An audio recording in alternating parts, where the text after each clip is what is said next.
we just turn to research and that side of things, you mentioned that research funding had been at a record high as a proportion of revenue.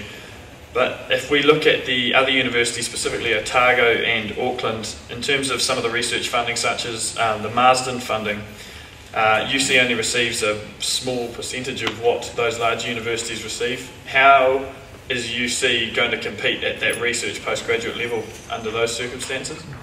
So I think the first thing to remember is that the University of Canterbury is about 10-11% of the total university system. So our fair share of things is in the order of that 10 to 12%. And typically we get about 11% of the PBRF funding, and we typically get over time about our fair share of Marsden grants.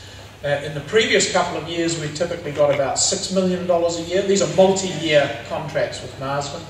And one of the realities is that if you are on a Marsden funded grant, you can't actually apply for another one. So last year we got a record number of Marsden grants and a record dollar value.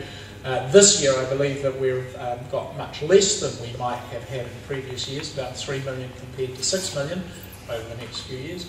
But that is partly a reflection, we think, of the number of grants we've received in the prior 2 years, partly a reflection of the earthquake, possibly.